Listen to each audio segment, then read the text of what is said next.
if you got into Ethereum early on in the crowd sale and you bet on that thing at 30 cents because you're a developer and you really believed in this new programmable blockchain, you deserve your tens of millions of dollars. You deserve your $100 million.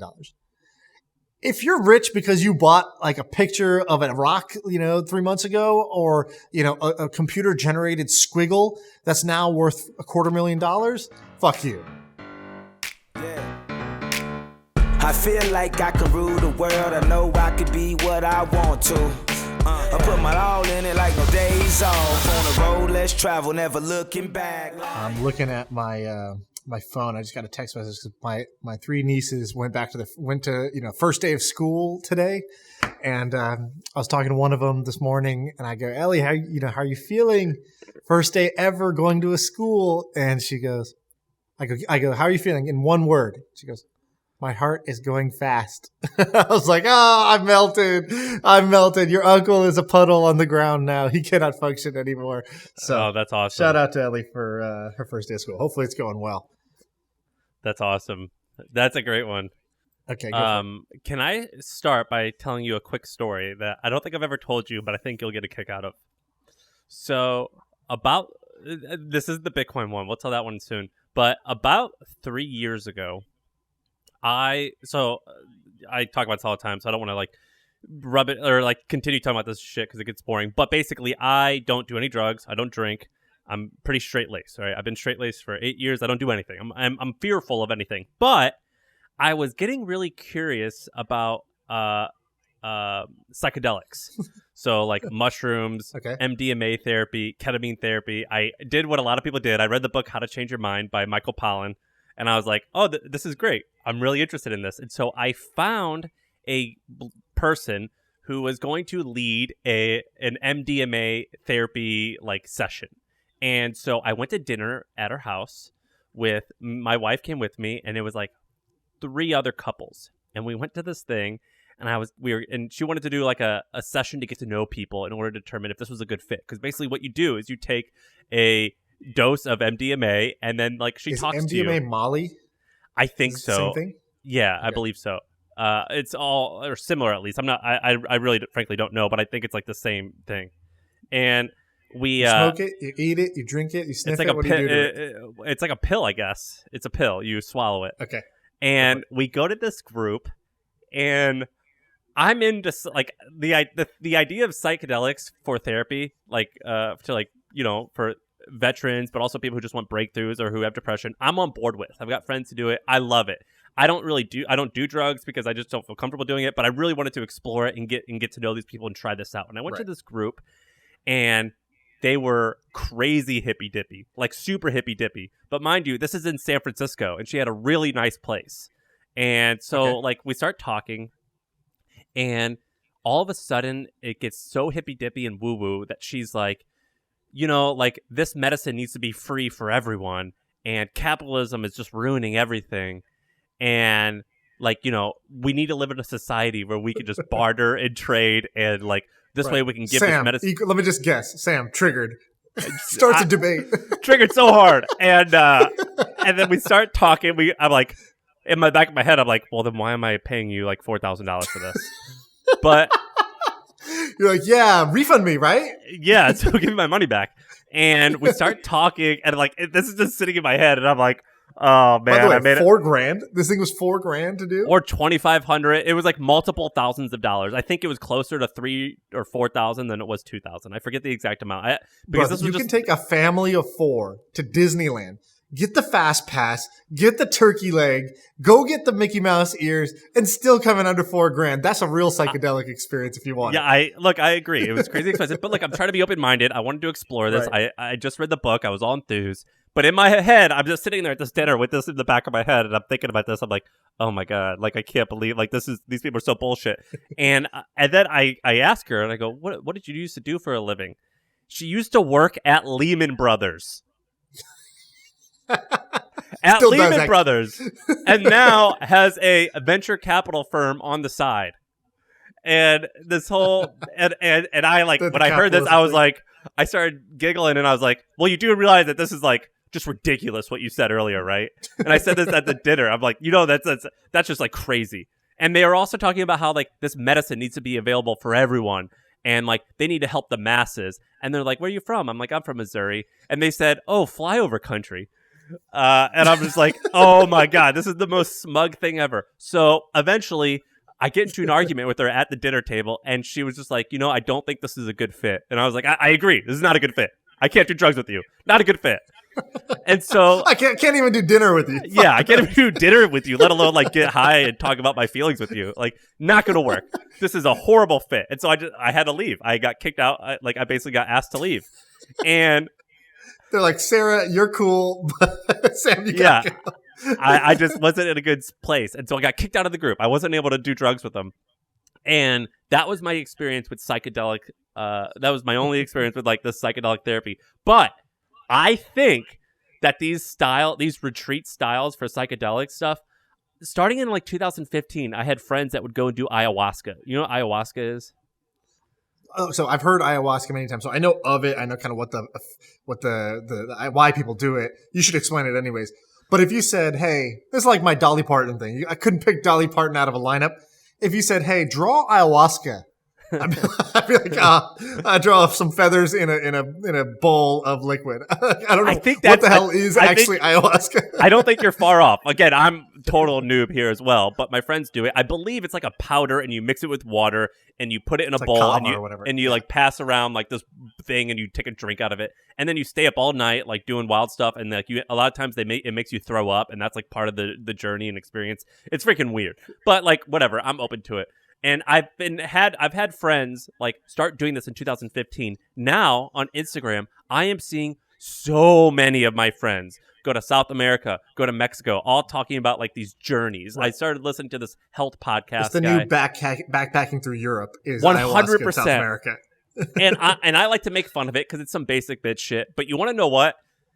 I'm on board. I'm so on board with this. I am totally on board with this, and I think that psychedelic retreats, like I read a Bloomberg article about them and this guy in Jamaica, and they charge like it ranges from $25,000 to $2,500 to $30,000, and they bring you to this like nice place. They give you the drugs. Like it's a variety of, sometimes it's ayahuasca, ketamine, is it psilocybin? What's mushrooms?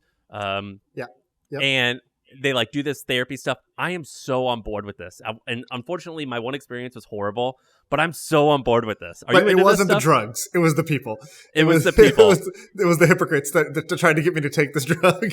Yeah. I'm like, I can't trust you. Like, you're going to tell me like you want to solve the world's problems, and you're going to make fun of me for being from Missouri. Like that, this is a bad fit. Right. Just tell me you're full of shit first. Dude, I have so many. Yeah, exactly. It's like an AA meeting. It's like, hi, I'm Sam, and I'm full of shit. Yeah. All right. So I have a bunch of thoughts about this. Where do I begin? First, shout out to the guy who came to our live podcast show in Austin, who is apparently mushroom dealer. Don't remember his name. I remember that. Showed me some. That guy loved to take out his phone and just show pictures of his. He opened up his camera roll. Not a single friend or family there. Just different exotic mushrooms in his hand. And they all look the same. They all look the same. He kept showing me different ones. I was like, yeah, cool, man. Cool. Like as somebody who's never done mushrooms. Couldn't tell. It's like showing me different bottles of wine, and I'm sober. Like, yeah, okay, it looks great. It looks fantastic. That one's dark red. Cool. So that's one thing. Just remember that guy when you were telling this story. Second, I met this guy who's really interesting. Did I tell you about this guy, Robbie Bent? No. Okay. So this is cool. All right. So this guy. So Robbie Bent. What's his story? So he's a founder of he's a startup founder. He has this idea for, by the way, when I tell stories, I'm pretty sure like at least 40% of them are just, the details are completely wrong, but I always get the essence of the story right. So I'll say that. So Robbie, if I butcher your story, sorry about that. All right. So I think he had a startup that was like, this was back when cell phone roaming was a big problem. Like you would go travel somewhere and if you like turned your phone on for 1 minute, you'd like spent $1,000. So basically roaming was a problem. And so he was trying to build this like SIM card company for like international roaming, like an international SIM card. And raises, I think, like $25 million or something like that. And, like pretty soon after that, like roaming became like free or something. So something happened. The company like was pointless at some point. And he's like, oh shit, okay. What do I do now? Company kind of fails. He's kind of in a funk. He's in a depression. And so I think I think he was depressed. I think he was using drugs. I'm not sure exactly what the story was, but he's kind of in a low place in life. And his friend is like, you know what? You need to go backpacking through Europe. You need to go to South America and do some ayahuasca, or he decides he's going to do it. So he goes on this ayahuasca trip. And he's like, same story as everybody who goes to Burning Man or South America for ayahuasca. They're like, oh, life-changing, best experience. I think if you don't have a good experience, they must just kill you, because I've never met anybody who didn't have a life-changing experience. It's all positive. So he's got this all positive experience, and he meets this person there also doing the trip. And they're, ayahuascaing out together. And this guy's like, hey, he's like, so what do you do? He's like, Robbie's like, I just went through this crazy thing. I'm like broke. My company failed. I'm like in the dumps. And this guy's like, I'm actually creating this crypto venture capital fund. And this is 6 years ago now. And he's like, we're raising one of the first funds for crypto to invest in crypto. And, like a lot of these people we invest in, they're like, great engineers, or they're, just really into crypto, but they're not great at marketing. And so like, maybe you could just help out some of my portfolio companies. Like if you got nothing else to do, just come hang out with me and let's do this. And by the way, you should check out this thing called Ethereum. And so he's like, oh, Ethereum, what's that? They had just done its crowd sale. I think Ethereum was like at $6 at the time. So Ethereum today is like $3,500 as of this morning. And so he starts organizing all these like meetups. So he's like, I don't know anything about crypto, but this guy said, get in. There's a lot of energy here. And he followed his gut after the ayahuasca trip and was like, hey, look, I got nothing to lose, so let me do this. And he starts organizing like basically like hackathons. And then with the hackathons, he gets engineers, and then he tells the engineers, hey, you should go work at these like portfolio companies potentially. So he's like kind of creating some value. He's just helping a bunch of people out. And he starts getting really interested in Ethereum because he's like, that's where the most energy is. So he starts organizing like all the Ethereum hackathons, and people are loving it. The Ethereum Foundation reaches out and is like, hey, you should come on and be like the first marketing person for Ethereum. So this guy joins the Ethereum project, and he's the first kind of like marketer guy, non-technical person working on the thing.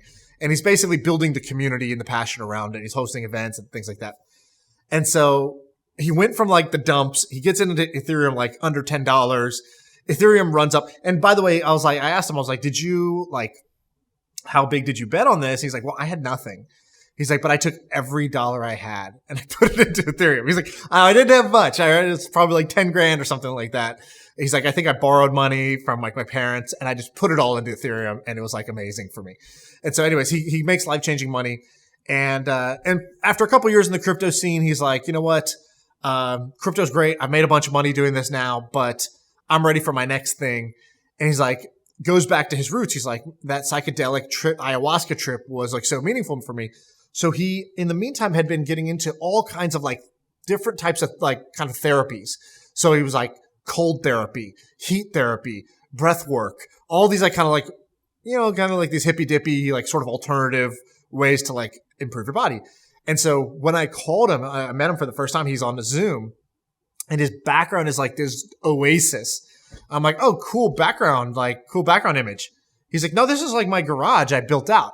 And he basically built this, he's in Canada. He built this epic, like wood cabin looking thing. It's got this custom cold plunge he made. It's this 20-person sauna that he created because he hosts events there. It's got all this greenery. It's like a greenhouse. It's got this like musical stuff. And he created basically this experience where you could come if you wanted to have one of these experiences. You could do hot cold therapy, and he would take you through an intense cold plus heat, like, you go back and forth between that, like a banya bath type situation. And then the second thing he did was these like kind of facilitated MDMA type, I don't know what drug it was, but facilitated like psychedelic experiences where they have a doctor on site, and then they do this like group experience together, and you're guided through it. Exactly like what you're talking about. Yeah. And I was like, dude, that's a great idea. I was like, cause I'm a pussy. I kind of want to have a life-changing experience, but like with no risk, can you like give me that? And this is like the closest you're going to get, which is like doctor supervised in a group of people with people who've done this before. And like, it's for beginners, and it's not just go do drugs in this like sketchy place. It's like in a nice, beautiful environment with music and controlled. And he's like, yeah, dude, I put this up, like, I think he put it up on Airbnb as an experience, or he put it up on Groupon or some shit. I don't know where he put it. We put it somewhere, and he's just like booked out. His little like garage is basically booked out like 24/7. And since then, he basically, he's like his next thing, or the way he like evolved it. He's like he still does the live events, but to scale it up, he created this app called Inward. And so I invested in this thing. And it's basically a breathwork app. So I started doing this every morning now. The app's not even like fully out yet. So he just sent me like, you've been doing it? Yeah, because I'm into breathwork. I like kind of heard about Wim Hof and dabbled with that. And I went to this Buddhist thing once, and like they do chanting, which is like a form of like meditation. Yeah, I've done it before too. It's great. And so you should. I'm going to send you the SoundCloud link. And I had him come in my course when I taught the writing course. I was like, dude, this thing's amazing. I use this now for my morning routine to like wake me up, basically. So I was like, teaching over Zoom can be the most fucking boring thing. And so I had him come in and do a 5-minute session for the students at the beginning. And everybody was like hyped out of their mind by the end of it. Also, some people were like, yo, I'm like lightheaded. I need to like go sit down. I was like, yeah, that happens. But he has this 5-minute guided thing where it's like dope music mixed with a guided breathwork session.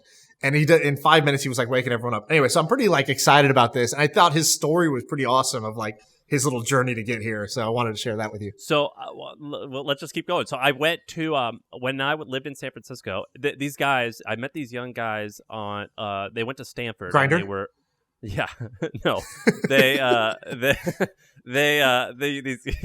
didn't come out well. They weren't that young. These guys that went to Stanford, they basically, I found this thing on Eventbrite where they were doing, like, it was very clear what was happening, which was it was two guys testing a startup idea, and they either got someone to donate them a really big room, or they like rented it for a very little amount of money. But I think someone just donated them this room, and one of them was like an enthusiastic person or enthusiast of breath work, and we all went there, and they put this Eventbrite link up. We each paid $30, and 30 of us went there. So what's 30 times 30? And is that 900? Okay. Well, we don't do public math, and so yeah, I take that back. Bleep that out. I don't do public math. So I went to this guy, and the lights were down, and they start playing this music, and like I went with my coworker. He was like, "Hey, I found this thing on Eventbrite. Let's go check it out." And we went to his place, and 30 of us did a breath work session. It was. Have you ever been to a SoulCycle studio? I was gonna say, yeah, it sounds like SoulCycle or hot yoga. It felt exactly like that. And it was the best business ever. And they were clearly, I talked to him afterwards. He's like, yeah, we're just testing this out and we might turn it into a business. And they didn't do it. And they totally should have, because it was way better than SoulCycle. Why? They had nothing. It was just a room with lights, sound, and you're sitting there, and they just hit play, and the guy guides you a little bit. He kind of talks to you, and it was awesome. But it works. Like the effect at the end, you walk out with a high. So you've given people an experience. So we talked about this a while ago with the Simone Biles thing. We made a prediction that next 5 years, mental fitness, not mental health, mental fitness, which is training your body and your brain to sort of like be able to master your mind a little bit better, and not just avoid disease and illness, but actually be fit mentally. This is going to become more in vogue. I think that breathwork is going to be the new meditation. I think that the same way that, SoulCycle and Barry's Boot Camp and hot yoga have become these alternative, we had the gym, which is this kind of cold, sterile, isolated, solo, one-player experience.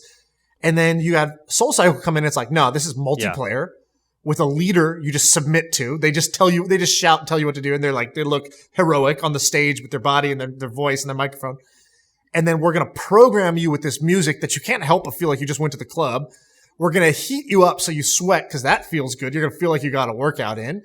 And we're going to guide you through a process. And whether that process is cycling, or it's boxing at Rumble, or it's Barry's Boot Camp and you're running on a treadmill, or it's hot yoga and you're trying to touch your toes, this is a model that works. It is an experience that you give somebody. It is a feeling. It is a 1 hour guaranteed high that you get to get without the use of drugs.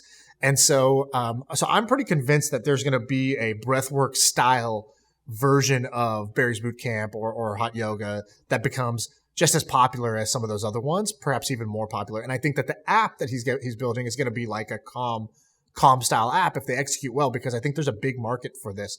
These are sort of like ancient techniques completely agree. That can be modernized. Another thing that stood out during your story was I've actually read about this. There's this like recurring theme of people I look up to. So Chris Sacca, or is it Sacca? Chris Sacca.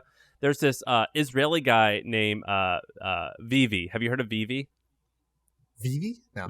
So his full name is Aviv Nevo. So Aviv space Nevo. So this guy, he's an Israeli guy. He's probably in his 60s now. He kind of looks like Sting.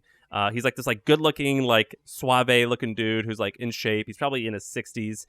He came from Israel. His parents were wealthy. They died when he was young. Gave him $10 million in inheritance. He used that $10 million to invest in some stuff. Ends up becoming the largest shareholder of Time Warner, and now is this like big shot guy who hangs out with like Bono and like he's like a Jay-Z. Right. Like they all looked like he's got like they a good think he's energy. Sting. Yeah. Yeah.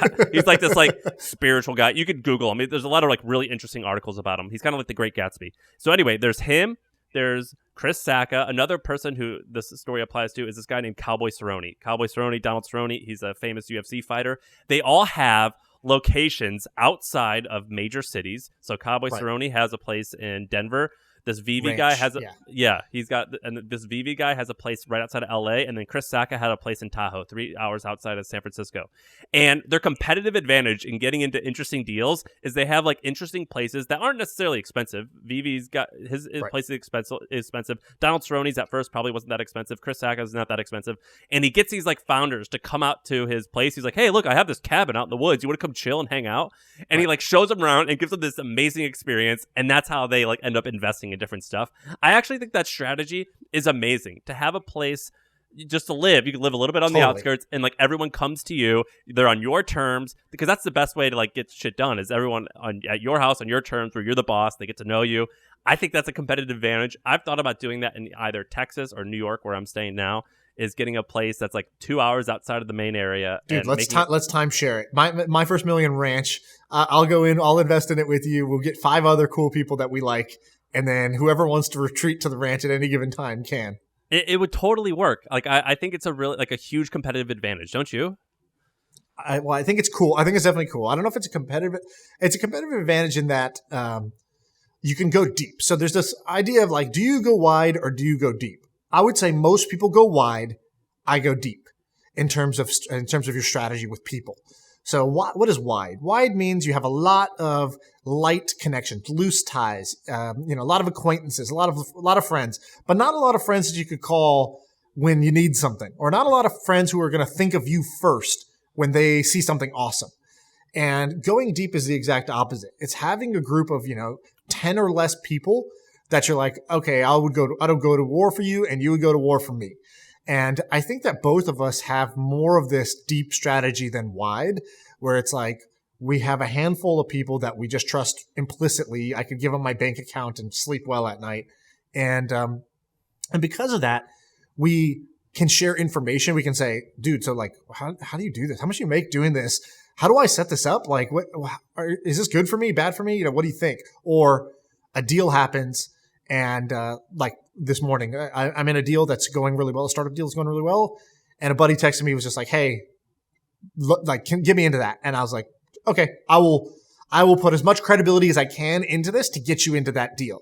And vice versa. If they had something, then the same. And so I think that the ranch style escape is a great tool for going deep. So Chris Sacca talks about he had the founder of Instagram early on. He was like, I think working out of Dog Patch Labs as his like co-working space.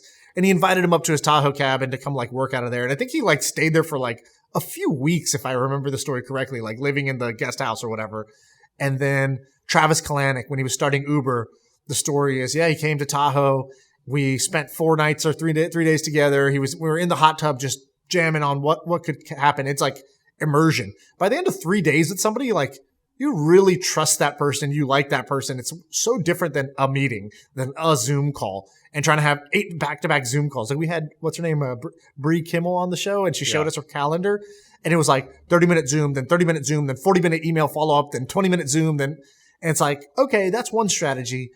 I want to basically say, clear the calendar, let's go road tripping together. Let's go, let's spend a day. Let's go to this MMA fight together. Let's have unique experiences that are longer, more in depth, and that build more trust. And I'd rather do that with a few people than try to know everybody. Same. We're the exact same. I find it to be exhausting. You want to do a few topics here? Yeah, let's do it. Which one do you want to do? You drive.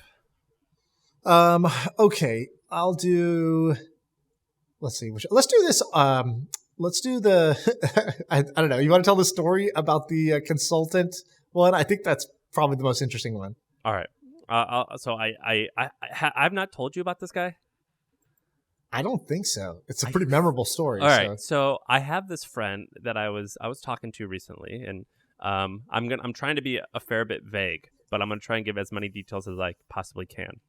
And basically, this person, they had a normal job, a normal high-paying job, like a lot of people listening to this. They were a consultant at a large place, and they lived very frugally, and they were able to save $1 million by the time that they were in their lower to mid-30s. And when this happened, this was around 4 years ago. Bitcoin was priced around $2,500, $3,000 when this happened. And this person is eccentric. They're crazy. Even though like they have their normal job and you would talk to them and you think that they're normal, he likes to bet. He just loves gambling, like in a sense of like betting it all. Like he it seems like that's just like in his DNA. He's not afraid. I think you're a little bit like that. Not as extreme, but definitely have a touch of that. And so, he started talking. He goes, I don't see any good place to invest this money right now. And I've been doing crazy amounts of research. I'm going to go all in on Bitcoin. And this was when it was $3,000, $2,500. We thought it was crazy.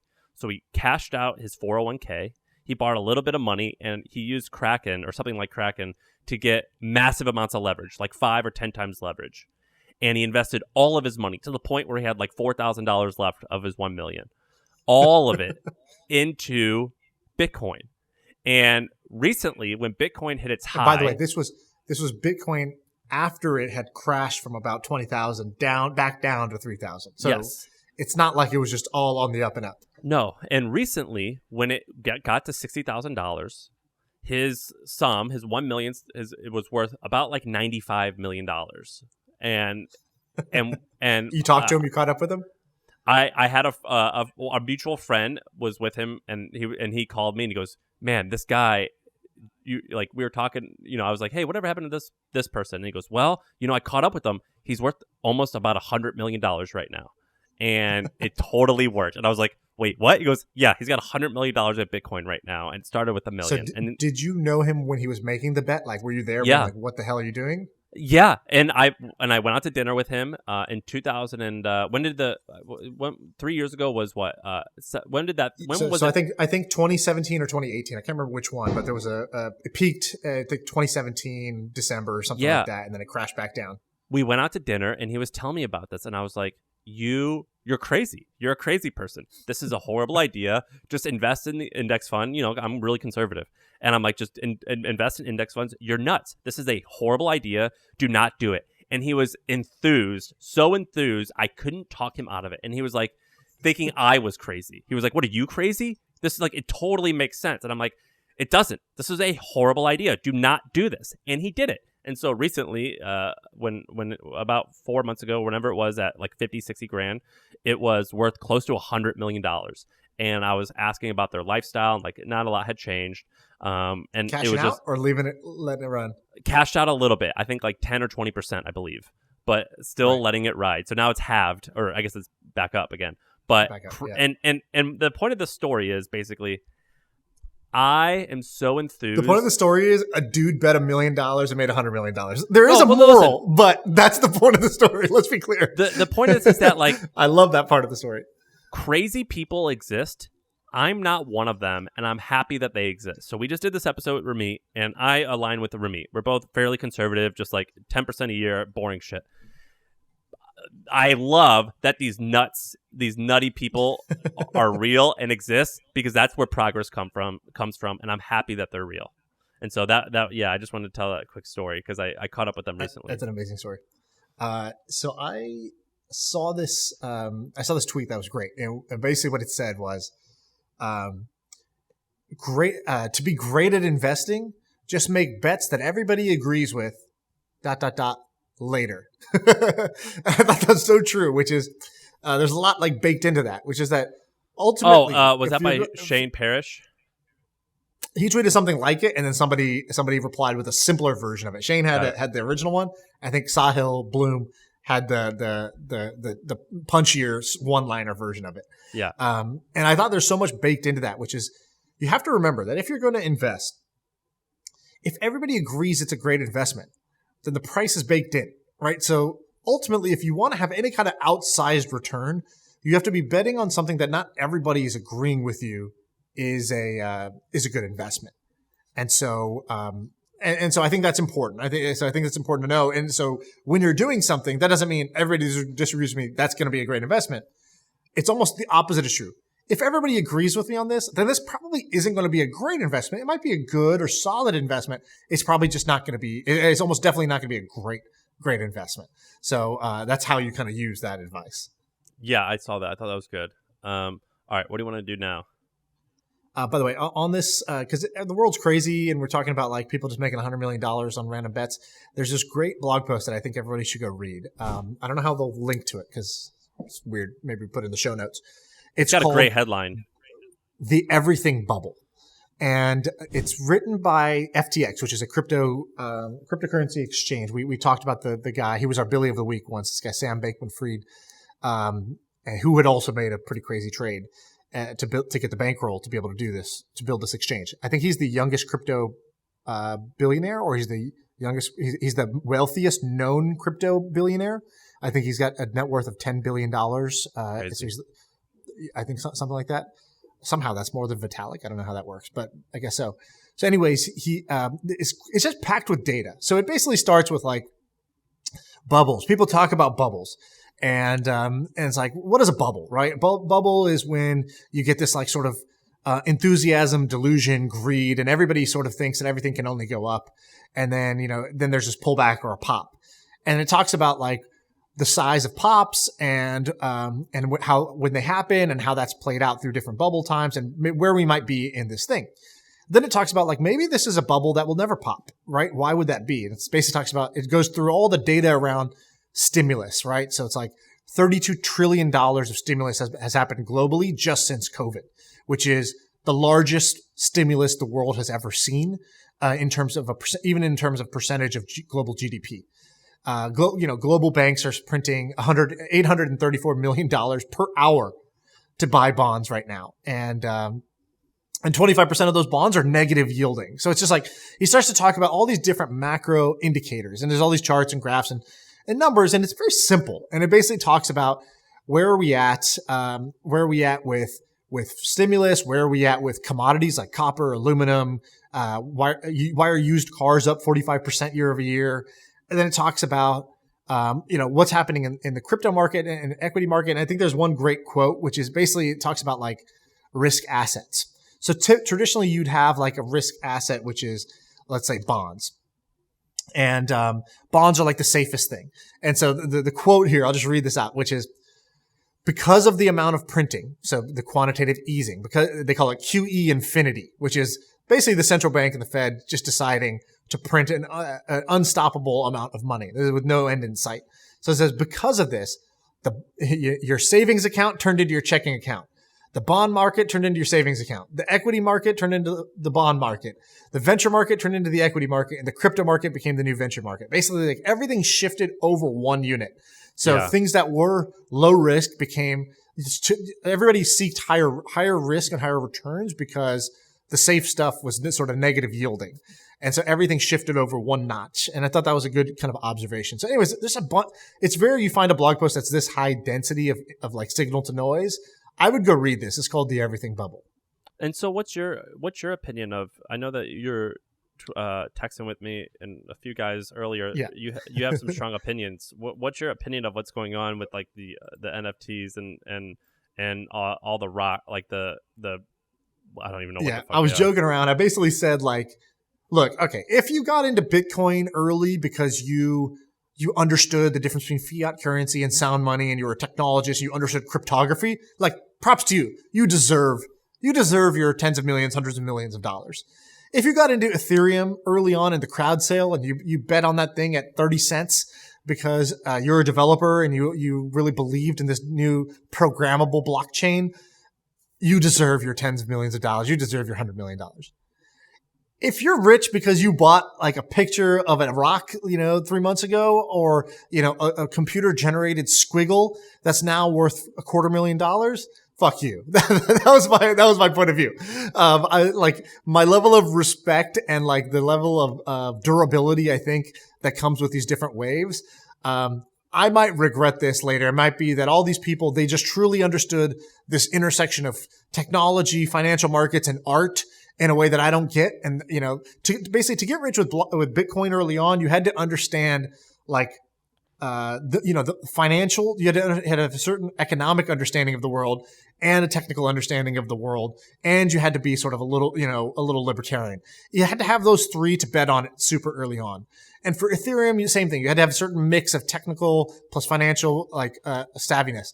For this, it's basically like art plus finance, plus technology.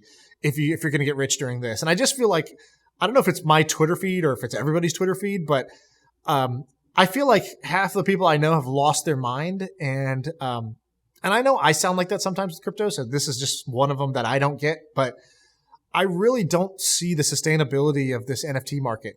I think it is built on greater fool theory. This is people that are not buying things because they like the art.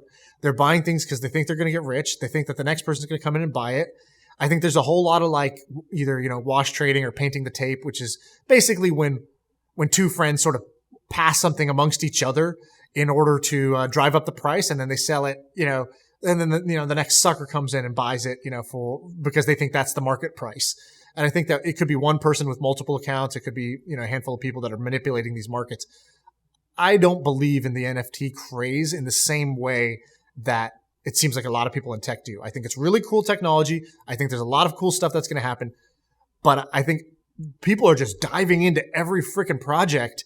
And that to me seems misguided. And the crazy returns that they're getting, like I'm the hater, sort of rooting for it to fail because I don't get it. I'm not participating in it. And it just doesn't seem like a true value creation. It just seems like, delusion. I completely agree. I'm freaked out by it.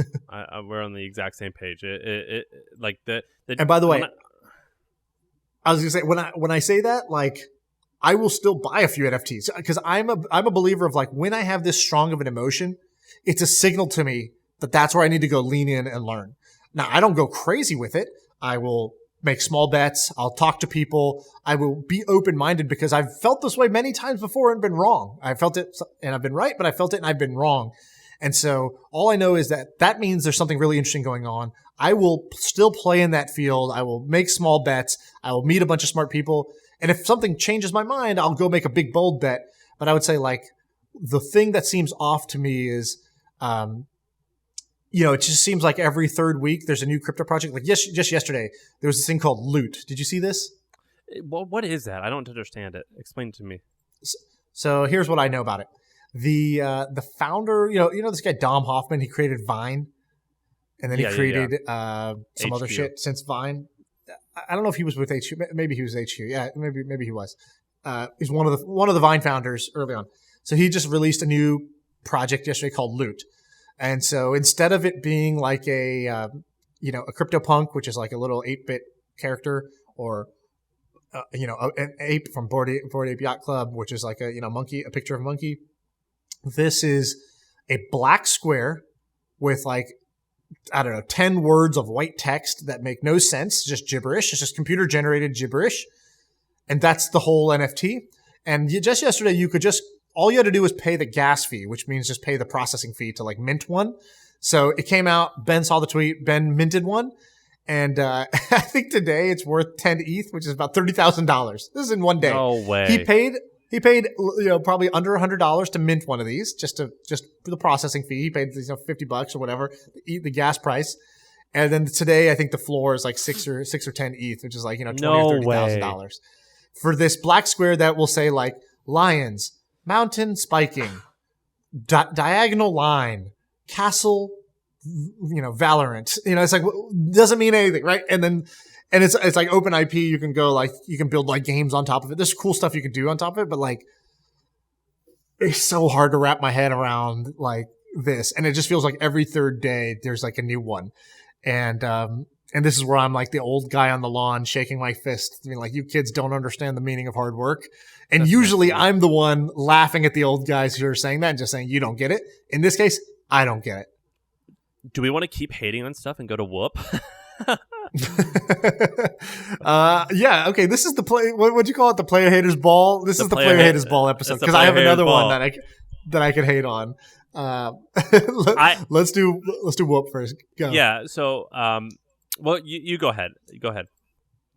I'll frame it. Whoop raised $200 million, a Series F. Whoop, which if you don't know, is like a wristband, like a kind of health tracker, fitness tracker thing you wear. I have one. I lost the charger, so it's dead right now.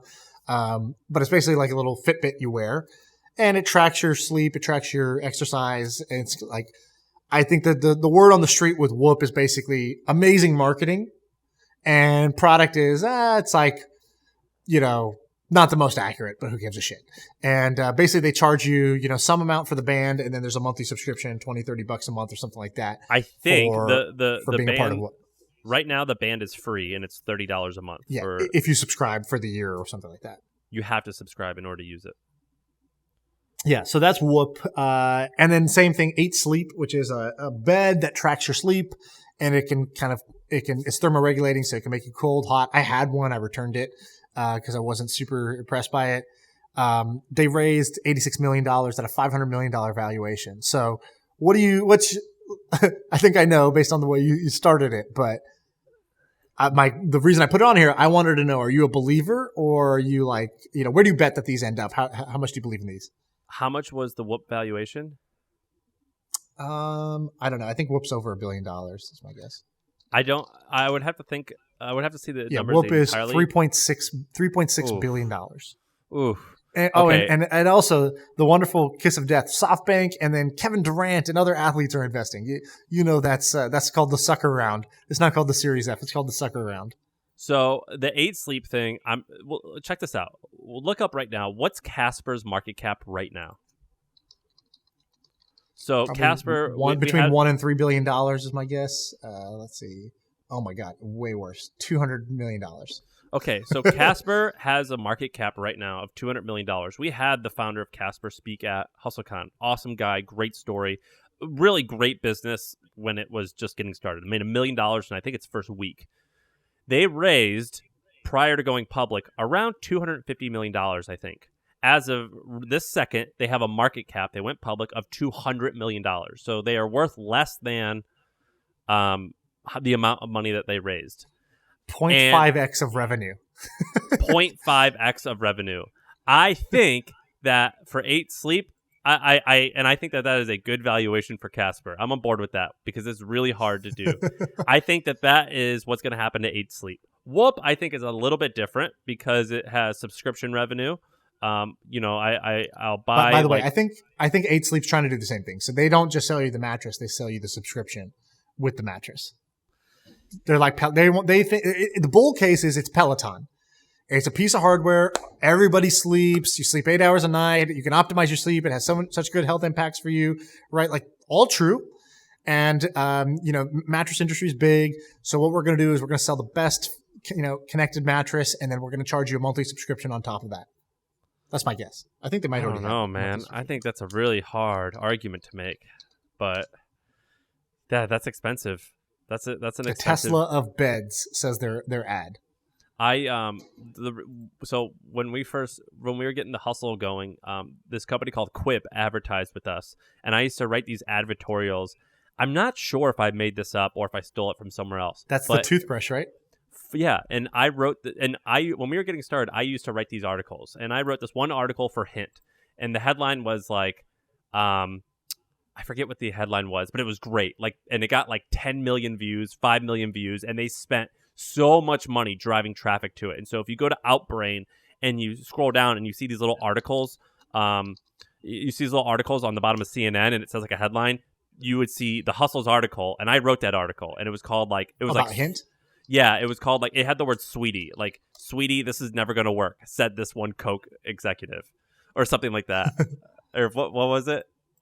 Do you see I'm trying to find it right now. And so I wrote an article like that, and it crushed. Then Quip saw it, and they're like, "That's great, write one for us." So I wrote one for them, and I called them the Tesla of toothbrushes, and that crushed. And they spent a ton of money driving traffic to them. Now I'm not going to take credit for it. I actually think I did copy it from someone, but I don't remember. Now the Tesla of like bed, the Tesla of it crushes it. What do you see the article? What was it called? Dude, why didn't you start a D2C brand? I feel like every bone in your body was made to build a brand like this. I'll tell you why. So, Allbirds filed to go public today. I was reading through their S-1. Here's why I didn't start a D2C. I think it's fun. I think a D2C brand is like one of the hardest things that you could do in business. It is so challenging. I looked at the Allbirds S-1. Here's why commerce kind of sucks. The more revenue you make, the less money you have. It's such a pain in the ass. Am I wrong about this? Yeah, you're wrong about this. Let me show you something real quick. That's crazy, dude. I think these D2C companies are such a pain in the ass to run. Can you see this number? AJ, hang on. Come on, camera, focus on that. There it is.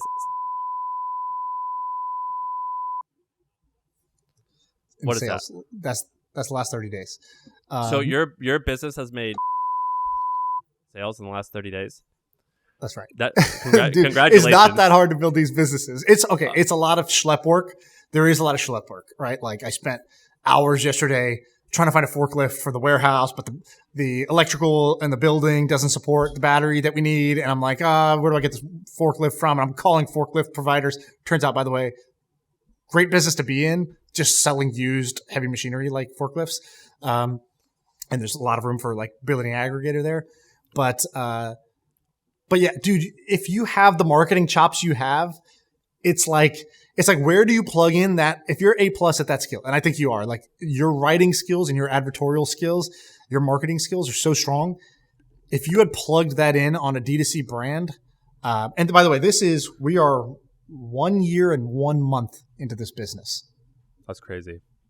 And that's in a month doing basically. So okay. How much cash do you have in the business bank account? A good amount. Yeah, a lot. Why? Because are you buying a shit ton of stuff for November and December? Yeah, we have a bunch of inventory. Yeah, we do spend a lot on inventory. But there's yes, it took cash.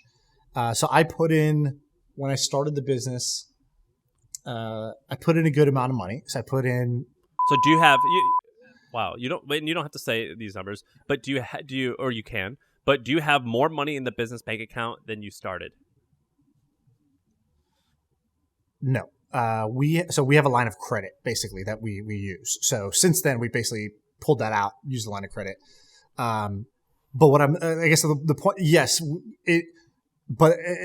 you do have to wait some time to be able to pull profits out, because while you're scaling, great, this month was profitable, you're going to reinvest that into either marketing or inventory for the next month. So yes, you are cash poor for a while, but you do turn the corner. Like this month is a turn the corner type of month where, oh good, like there's actually leftovers after you reinvest everything in growth and all that. And so I think that if you have a good product, if you have a really truly great product, do you think that you have a great product?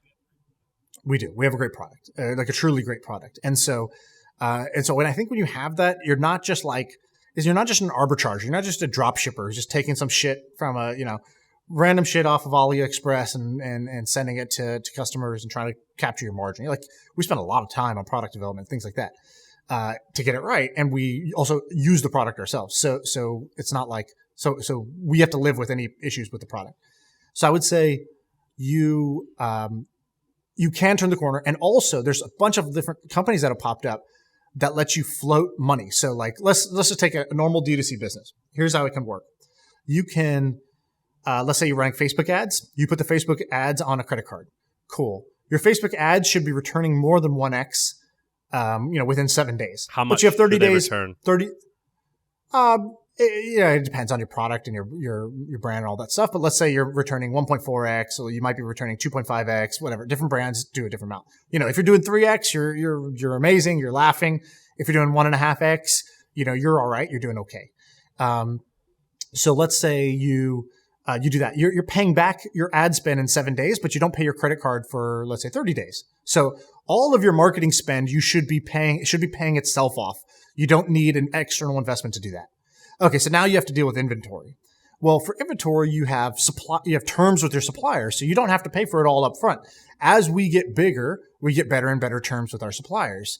In addition to that, there's all these companies that have popped up like Clearbank or Settle or whatever, Wayflyer, different companies that will basically say, cool, for 1% interest, we will front your inventory financing for you. We'll pay all your kind of accounts payable for you. And so 1% per month is not cheap, but that basically replaces the need for external investment. And so then by the time you have to pay your bill for your inventory, you've already received it and sold it. And so if you do those two things, you can manage cash flow well. Your ads pay themselves back before your credit card bill is due, and your inventory pays itself off before your inventory bill is due, and you just pay a small vig on insurance. So there's a lot out there now to help you scale. And I think these businesses, I think, sell for about 1x revenue, which is, maybe 4 or 5x times EBITDA. And do you think that, what do you think is going to happen with it? Do you think you'll sell it, or is this something that you want to run and own? Is this like a family business that you want to own forever? Yeah, I like running it. So, and I definitely think we can grow it more. So, if we could do this in 1 year, let's give it 4 more and let's see where we can take it. I do think that there's like some amazing thing about these companies, which is you probably, if I had a guess, I don't know how you quantify it because you have so many projects, but you probably have a skeleton crew, right? Yeah, like this doesn't require, there's no office, there's some employees. The biggest thing we have now is we brought we do our own warehouse, but you could also not do that. You could use a 3PL, pay somebody else basically to do your fulfillment for you. And then you don't have any crew there. So you don't have that headache. So you could do this with a pretty small team of people. There are people doing this with like I think, we did an episode with the founder of Native Deodorant. I think he was the only employee for like the first, I don't remember what it was, maybe like 5-10 million in revenue. Yeah. And then, and then he hired a customer service person, which is basically, you can hire somebody for $6 an hour overseas to answer your customer service emails. And that's your first hire. And then you might hire another one of those people. Then you might hire somebody for operations to deal with like supply chain, but so it depends on kind of like how complicated your business is. But yeah, like you don't need, this is, I would say, I think it's probably whatever you had with the hustle. This is probably 1/4 the manpower you need for that. It is cool. I think there's a lot of, I was down on it, but there are a lot of cons. I think there's a lot of pros as well. The cons, it depends what month you catch somebody. You catch them in a month where the Facebook algorithm is not treating people well and they're crying. The business doesn't work anymore. It's like it went from great, it was a money printer, and now it's a money suck. And there's nothing you could do about it. Facebook just changed something. Or then, there's a pandemic and you can't order anything. Yeah. Or shipping containers went from $3,000 a container to $20,000 a container. Okay, now how does that mess up your margins? And that everything's stuck at the port. It has. I mean, all of these things have happened, right? Like we've had theft, we've had Facebook ad changes, we've had container costs go up, we've had our stuff sitting on a boat at the port for 3 weeks and it's just floating there. We've had to go get a line of credit. We've had to do a lot of things in this amount of time. But so I would say that's why I said there's a lot of schlep work. It's not clean and easy like doing a podcast and just having a bunch of people listen to it and making money. Like this is a lot easier, a lot more fun. But those can get bigger. So, and I guess I don't even remember how I started this, but basically I was just saying, dude, I can't believe you haven't built one of these. It's insane to me, given your skill set. So maybe I will one day, and we'll wrap up with this in a second. But let me ask you one more question because this is interesting to me. Because so you've done a social app that is like the most poppy, cute thing ever, and had some mild success. You've also have family that are mega successful in real estate. We have interviewed all types of people. You now have an e-com thing that's like appears to be potentially a home run. What would you, if go back now to 10 years prior, you know what you know now, what do you think you would like to do? That's a hard question. That's a really, really hard question. Okay, I'll give them, it's like the Oscars. I'll give them some awards. Okay, so most likely to succeed goes to real estate. Congratulations. Come up and get your prize. If I had just said, cool, I'd like to be worth, a few $1,000,000. In my 20s, by the time I end my 20s, I want to be worth a few $1,000,000, maybe, liquid, maybe a couple million on paper. I could have, $10 to $20 million net worth.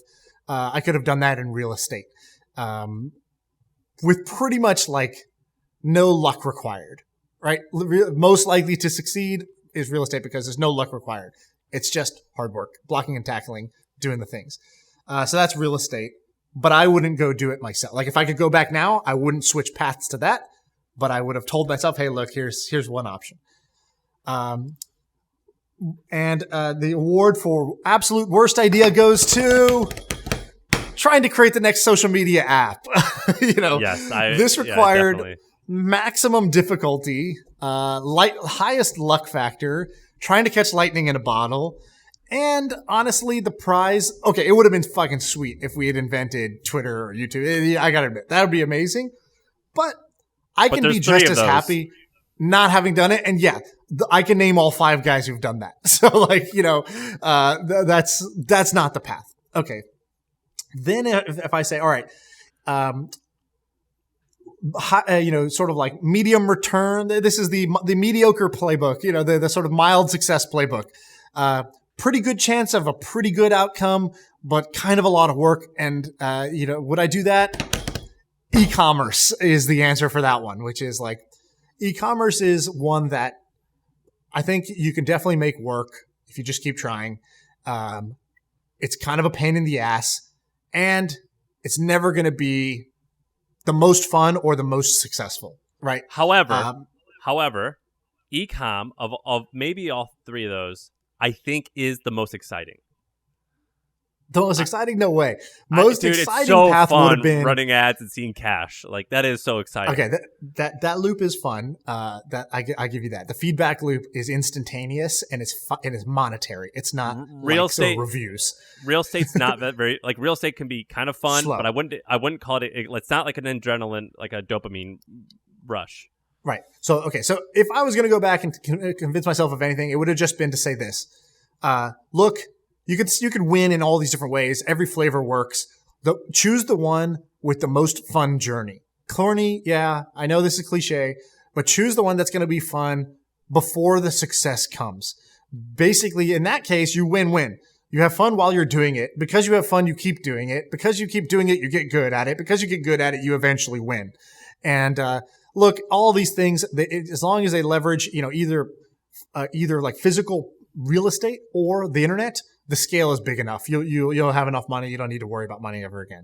And so I would have advised myself to say, look, there's some pretty interesting shit going on in these like new waves, like genomics, biotechnology, cryptocurrency. Just go dive in, there's no experts because the thing's like a year old. Go become an expert, meet all the cool people doing it, invest in shit and build in that space. Create a podcast talking about that stuff. Just do all the things in that space. Information. So, podcasting, so media, information like courses, and, crypto, investing. So, I mean, you have a pretty eclectic. So I think the of all of them, I've had the most fun doing the podcast, the media thing. And really it's more of just like, do the thing that doesn't feel like work to you. Do the thing that feels like play to you. All right. So like, imagine you already had the money, but you still were going to work on some projects. What would you work on? My answer was, I would want to basically I would want to make content based on stuff I'm learning, stuff I think is cool. I think it'd be really fun to have an audience. I find it like energizing. I don't feel like it's work when I have to do the podcast or prepare for the podcast. And yeah, it keeps me kind of like on my toes because I got to come up with new stuff to talk about. So I got to keep learning. So that's that was the most fun path for me. So I would have done that, or I would have similarly done this in a domain. Like this is a general podcast. I would have done the same thing, but like in crypto. Like there's these guys that do this podcast called Bankless. Have you seen them? No. Is it awesome? It's like, yeah, it's cool. I mean, I don't listen regularly, but like, okay, DeFi is this new thing. It's this new wave. Crypto is this new wave. There's so much to learn about, so much to talk about. So these guys, they went in, they created a podcast called Bankless. And Bankless is basically Great name. And they just talk every week. They're just like, oh, here's the new shit going on in the world of DeFi. Here's the new thing to talk about. Here's the ups, the downs, the prices. because of that, they're building a good community around them. They can make money off sponsorships. They're seeing a bunch of stuff. If they're smart, they're investing a bunch and getting equity in all those businesses. And eventually they should launch their own branded business in there. Maybe it's an exchange or an ETF or something else with that following. And so that's kind of the playbook I would do given my strengths and what I've seen. But like, yeah, I've tried a bunch of these different things, and that's what I think. This is good. I think this is I think maybe we should end here. I think this is a sick episode. I was thoroughly I was enjoying hearing the stories. Hopefully people will enjoy it. What do you think? We got to title this one. This is the Play a Hater's Ball. We will try next time to hate on less stuff, and we will talk about stuff we like more, but it's all right. This is the episode that we hated on everything. Well, I'll pat ourselves on the back here. We don't default to hate most of the time. Like, right? Like we hate on everything except for ourselves. We compliment ourselves. we typically are not haters. I think I default to optimism. So do you on most everything. We want it all to work. But I feel you. And I agree with just about everything you said. All right, dope. Okay, I'm going to go eat a steak and a salad and enjoy myself. All right, that's the pod.